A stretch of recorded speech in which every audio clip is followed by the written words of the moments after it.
want to ask this to Carrie. How do they misuse PCR to estimate all these supposed free viral RNAs that may or may not be there? I think misuse PCR is not quite. I don't think you can misuse PCR. Actually, no, the results, the interpretation of it. See, if you can say, if they could find this virus in you at all, and with PCR, if you do it well, you can find almost anything in anybody. It starts making you believe in the sort of Buddhist notion that everything is contained in everything else, right? I mean, because if you can amplify one single molecule up to something that you can really measure, which PCR can do, then there's just very few molecules that you don't have at least one single one of them in your body, okay? So that could be thought of as a misuse of it, just to claim that it's meaningful. But the real misuse of it is that you don't need to test for HIV.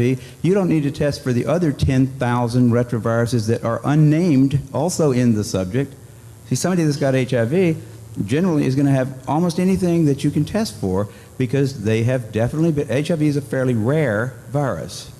There's only 1 million of us out of 250, 300 million people in America that have that virus. So you have to get around, either your mother had to have it and pass it to you, or you have to really be paying a lot of attention to people that do have it and paying only attention to them and get a pretty good chance of getting it that way. It's hard to get it, but if you have it, there's a good chance you've also got a lot of other ones because you've been in the market for it's been possible for you to get a lot of.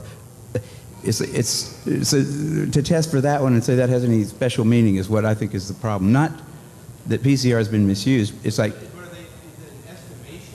It's not an estimation. No, it's a really quantitative thing. It tells you something about nature and about what's there, but it allows you to take a very minuscule amount of anything and make it measurable, and then talk about it in meetings and stuff like it is important. See, that's not a misuse. That's just sort of a misinterpretation. Even after all these PCR, this quantitative PCR, that if you just get down to a basic virological count, it's still 1 in 1,000 to 1 in 10,000. HIV in 1 to 1 in 1,000, 1 in 500 to 1 in 1,000 T cells. It is. No, there's very little of what they call HIV, and what's been brought out here by Philpott and Isai already.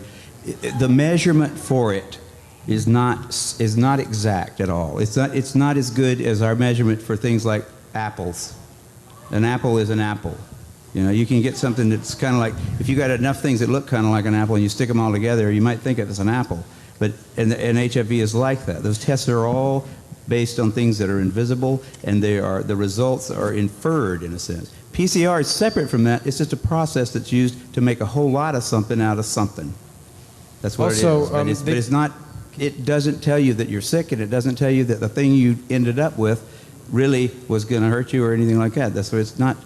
So even if you believe in HIV, it can't tell the difference between virus particles or active live virus. I mean, there's a lot of questions involved in this. Mm-hmm. Guys, thank you very, very much. I don't know what else I can say, but to let you know that we will hold more events where people can get together.